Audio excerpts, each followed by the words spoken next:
Bismillahirrahmanirrahim. Assalamu alaikum students. Hope you all are fine. In previous lecture we start unit number 3 dynamics. हमने उसमें force और inertia को discuss किया था. आज हमने मोमेंटम को और न्यूटन्स के फर्स्ट लॉ को डिस्कस करना है. मोमेंटम क्या होता है? देखें, हमने इनर्शिया में पढ़ा था कि एक बॉडी जिसका मास कम होता है वो उतना ही कम रेजिस्ट करती है. ठीक है, लेकिन एक बुलेट है, गन से फायर हुई बुलेट, उसका मास कम होता है लेकिन उसका इम्पैक्ट यानी वो जो आपका नुकसान पहुंचाता है जिसकी बॉडी में वो लगता है या किसी चीज़ में लगता है वो बहुत ज़्यादा होता है as compare to its size. उसका इम्पैक्ट बहुत ज़्यादा है. इसी तरह एक ट्रक है, वो बेशक स्लो स्पीड में ही आ रहा है लेकिन उसका इम्पैक्ट बड़ा लगता है. वो आपको रोनते हुए गुजर जाएगा बेशक, या रोनते हुए कार के ऊपर से भी, बेशक वो बहुत स्लो स्पीड में आ रहा है. ठीक है, तो हम कहते हैं कि एक बॉडी के अंदर एक और फिजिकल क्वांटिटी होती है जिसको हम कहते हैं मोमेंटम. ठीक है, मोमेंटम जो है किसी बॉडी की क्या होती है, ये एक मोशन की एक ऐसी क्वांटिटी है जो उसमें वेलोसिटी और मास की वजह से आती है. यानी उसमें मास भी डिपेंड करता है और उसमें वेलोसिटी भी डिपेंड करती है. जैसे बुलेट को देखें, उसका मास बेशक कम है लेकिन जब आप गन से फायर करते हो उसकी वेलोसिटी बहुत ज़्यादा होती है, इसलिए उसका इम्पैक्ट ज़्यादा है. ठीक है, ट्रक को देखें, उसका मास बेशक बहुत ज़्यादा है लेकिन उसकी वेलोसिटी कम है लेकिन फिर भी उसका इम्पैक्ट ज़्यादा होगा. क्यों? मोमेंटम की वजह से. मोमेंटम किस पे डिपेंड करती है? उसके मास के ऊपर भी और उसकी वेलोसिटी के ऊपर भी. ठीक है, तो हम खाली ये नहीं कह सकते कि मास की वजह से बुलेट का मास छोटा है लेकिन उसका इम्पैक्ट ज़्यादा है, क्योंकि जब वो गन से फायर होती है उसकी वेलोसिटी बहुत ज़्यादा होती है. इसी तरह ट्रक जो है बेशक उसकी वेलोसिटी कम है लेकिन उसका मास बहुत ज़्यादा है, इसलिए उसका इम्पैक्ट ज़्यादा है. तो मोमेंटम जो है वो क्या है? Momentum of a body is the quantity of motion it possesses due to its mass and velocity. और मोमेंटम जो है वो होता है P is equal to m v. M is the mass and v is the velocity. अब हम पढ़ते हैं, a bullet has a very small inertia due to its small mass. एक बुलेट का इनर्शिया बहुत कम होगा क्योंकि इसका मास कम है. But why is its impact so strong when it is fired from the gun? On the other hand, the impact of loaded truck on a body coming in its way is very large even if the truck is moving slowly. एक loaded truck जा रहा है, उसके रास्ते में जो चीज़ आएगी ज़्यादा तो ऊपर चढ़ जाएगी, बेशक उसकी स्पीड बहुत कम है. ठीक है, to explain such a situation we define a new physical quantity called momentum. तो इसके लिए हम एक नई फिजिकल क्वांटिटी मोमेंटम, जो कि मैंने आपको बताया, momentum of a body is the quantity of motion it possesses due to its mass and velocity. तो आपने इसकी ये डेफिनेशन करनी है. ठीक है, the momentum of a body is given by the product of its mass and velocity v. p is equal to m v. Momentum is a vector quantity. आपने ये भी करना है, इसका फॉर्मूला भी आपको आना चाहिए. और इसका यूनिट जो है वो क्या होता है? किलोग्राम इंटू मीटर पर सेकेंड. क्यों? क्योंकि मास की यूनिट होती है किलोग्राम, वेलोसिटी की होती है मीटर पर सेकेंड, तो ये मिला के क्या बनेगा? किलोग्राम मीटर पर सेकेंड. अब हम इसको Newton law of first law of motion करते हैं. न्यूटन ने फर्स्ट लॉ में क्या कहा था? वो कहता था एक बॉडी जो है वो अगर रेस्ट में है तो वो रेस्ट में ही रहती है, और अगर मोशन में है तो मोशन में ही रहती है, अनलेस के उसके ऊपर कोई और फोर्स एक्ट ना करे. ठीक है, अब हम इसको पढ़ते हैं, फिर हम इसको फिर डिस्कस करते हैं. First law of motion deals with the bodies which are either at rest or moving with uniform speed in a straight line. According to Newton's law of motion, a body at rest remain at rest provided no net force act on it. यानी जो उसके ऊपर कोई force act नहीं कर रही, तो वो अगर बॉडी रेस्ट में है तो रेस्ट में रहेगी, मोशन में है तो मोशन में ही रहेगी. फॉर एग्जाम्पल, पढ़ने से पहले मैं आपको बता दूं, फॉर एग्जाम्पल ये बुक टेबल पे पड़ी है, ये रेस्ट में है, हालांकि ये इसमें फोर्स नीचे एक्ट कर रही है, और इसी के निस्बत जो टेबल है वो ऊपर को फोर्स लगा रहा है. इसकी जो नेट फोर्स है वो क्या है? ज़ीरो हो गया. जो ये फोर्स टेबल पे लगा रही है उतनी ही टेबल इसके ऊपर फोर्स लगा रहा है, इसलिए जो नेट फोर्स इसका ज़ीरो है, इसलिए ये रेस्ट में है तो रेस्ट में ही रहेगी. ठीक है, इसी तरह आप एक बॉल को थ्रो करते हैं, रोल करते हैं ज़मीन के ऊपर, तो वो कॉन्टिन्यूस रोल में ही रहेगी.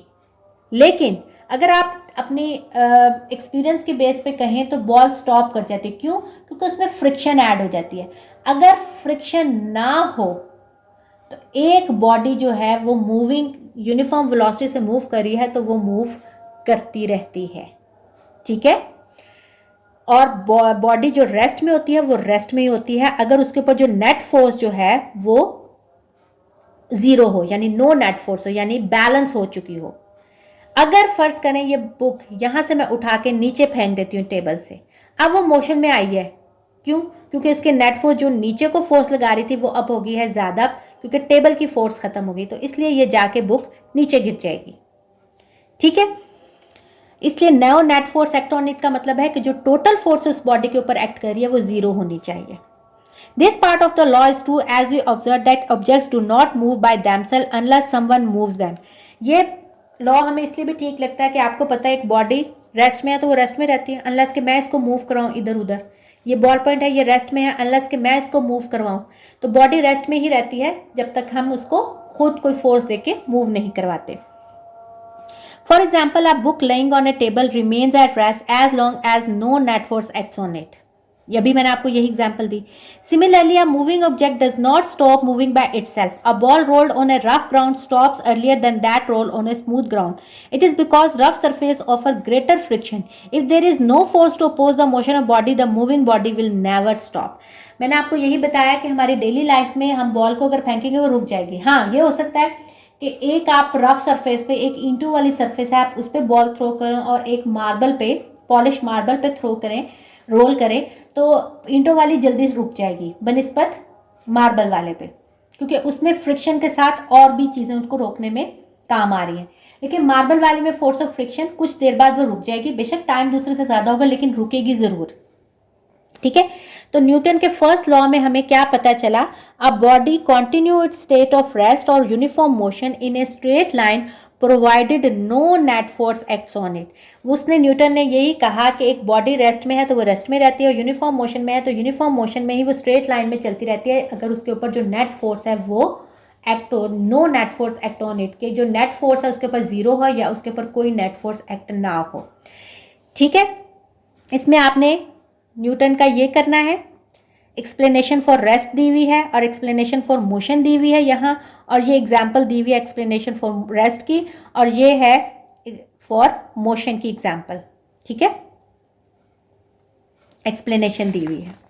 Net force is the resultant of all the forcing acting on a body. यही मैंने आपको भी बताया, नेट फोर्स का क्या मतलब होता है? टोटल फोर्स, यानी तमाम फोर्सेज जो उसके ऊपर एक्ट कर रही है। जैसे ये मैंने बुक की एग्जांपल की, इसमें एक फोर्स नीचे एक्ट कर रही है और टेबल उसके ऊपर एक्ट कर रहा है, तो नेट फोर्स उसकी जीरो होगी। जितनी ये नीचे लगा रही है उतना टेबल ऊपर लगा रहा है। तो नेट फोर्स जो है वो रिजल्टेंट फोर्स होती है, जो तमाम साइड्स पे या तमाम चीज़ें उस पर एक्ट कर रही हैं, वो अगर जीरो होती है तो उसको हम कहते हैं नो नेट फोर्स, यानी अब कोई नेट फोर्स नहीं है या नेट फोर्स जीरो है। अब लॉ ऑफ इनर्शिया देखें, इनर्शिया में भी तो यही उसने कहा था कि बॉडी रेजिस्ट करती है कि स्टेट ऑफ रेस्ट को उसकी चेंज किया जाए या स्टेट ऑफ मोशन को चेंज किया है, और न्यूटन के फर्स्ट लॉ ने भी यही कहा। तो हम कह सकते हैं कि न्यूटन का जो फर्स्ट लॉ है वो ही असल में लॉ ऑफ इनर्शिया भी यही है। Since Newton first law of motion deals with the inertial property of matter, therefore Newton's law of motion is also known as law of inertia. Newton के पहले law को हम लॉ ऑफ इनर्शिया भी कहते हैं।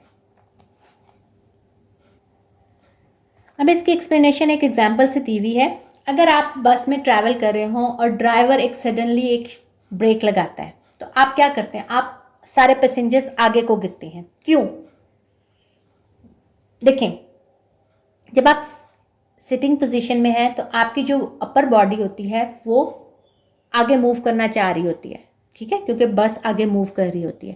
लेकिन जो आपकी लोअर बॉडी होती है वो बस के साथ जो इन कांटेक्ट होती है, लोअर बॉडी यानी आपकी जो लेग्स वगैरह हैं वो इन कांटेक्ट होती हैं, वो रेस्ट पोजीशन में होती हैं।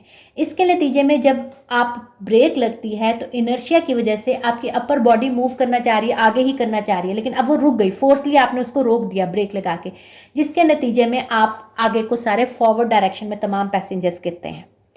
या अगर आप इसको इस तरह दे लें कि अगर आप जा रहे हैं और बस का ड्राइवर जो है वो एक शार्प टर्न लेता है।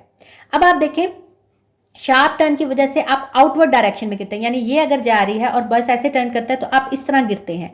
उसमें क्या होता है कि इनर्शिया की वजह से अगेन वही कि आपकी बॉडी सीधा जाना चाह रही है, लेकिन अब आपने उसको फोर्स किया डायरेक्शन चेंज करने की वजह से, तो अब वो सीधा जाने की जगह जब इधर होगी तो आप आउटवर्ड डायरेक्शन में गिर जाएंगे। ठीक है, तो इसलिए हम फर्स्ट लॉ ऑफ न्यूटन को लॉ ऑफ इनर्शिया भी कहते हैं, क्योंकि इसमें भी यही है कि आप body in at rest remain at rest or body in motion remains in motion when no net force acts on it. ठीक है, तो इसकी एग्जांपल अगर लॉ ऑफ इनर्शिया वो आपको कह देता है एक्सप्लेन लॉ ऑफ इनर्शिया, तो आप इसमें न्यूटन फर्स्ट लॉ ही देंगे और उसके बाद ये लिखेंगे और उसकी थोड़ी सी एक्सप्लेनेशन विद दिस एग्जाम्पल जो है वो करेंगे। होप कि आपको मोमेंटम की भी समझ आई होगी, न्यूटन का फर्स्ट लॉ भी समझ आया होगा और लॉ ऑफ इनर्शिया और उसका क्या ताल्लुक है ये भी समझ आया होगा। इंशाल्लाह हम इसके नेक्स्ट लेक्चर में न्यूटन का सेकंड लॉ करेंगे। ये जो एग्जांपल्स हैं थोड़ी सी ये देख लेंगे और उसके बाद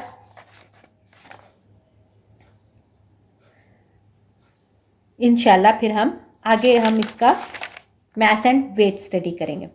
ओके स्टूडेंट्स, टेक केयर, अल्लाह हाफिज़।